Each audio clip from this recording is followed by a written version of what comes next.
Hi guys! Ako si Nati Remigio. Ang ipinakikita ko sa inyo ay ang niluto kong saluyot na may bayabas at sahog na pritong isda. 4 na pritong buntot ng isda. Hindi ko na po pinakita ang pagtatrabaho ng pagpiprito at paghihimay ng saluyot. Isinalang ko na po ang alubaybay o bagong isda at saluyot at saka ito ay aking pinakuluan na at iniisip ko ngayon kung ano ang aking iaasim, bayabas o kalamansi. Ang naisip ko ay bayabas dahil uso ang bayabas. Yung kalamansi, maberde pa naman, pwede siyang ma-stack pa. Siya nga pala, hindi ko na inalis ang buto ng bayabas. Sapagkat sa isip ko, ay ako lang din naman ang kakain nito ngayon. Ayan, pinakukulaan ko ay may tira dito na sisig. At soft drinks ay pinapaku muna habang hinihintay ko ang aking niluluto para aking iulam yung saluyot.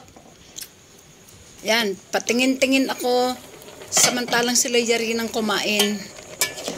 Hindi ko na inalis ang buto ng bayabas. Sabi ko ay ako lang naman ang kakain, ako rin ang mag-aalis na yan.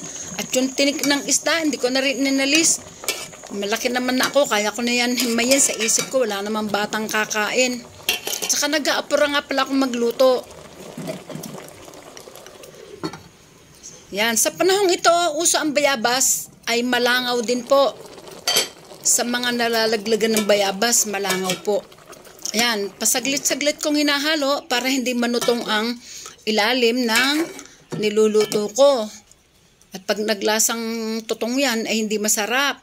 Ayan, wala pala akong pampalasa kaya ako nagpunta sa tindahan. Siya nga pala, pinatay ko muna yung gatong bago ako nagpunta rito sa tindahan para bumili ng pampalasa. Dito sa aking hipag, tindahan ni Ating Gloria. 3 piraso, Ateng. Dito ako bumibili ng pangulam kumisan, yung ulo ng salmon at iba pa. Dito ako bumibili pag bandang umaga pa. Samantalang dito ay tanghali na.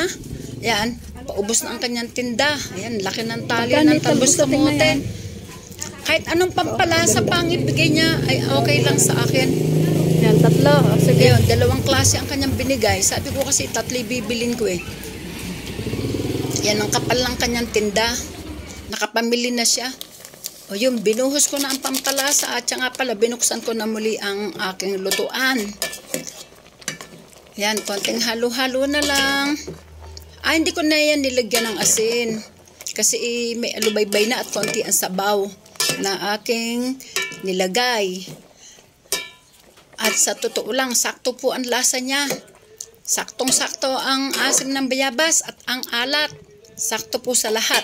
Maraming salamat po sa nanonood hanggang sa dulo. Paalam.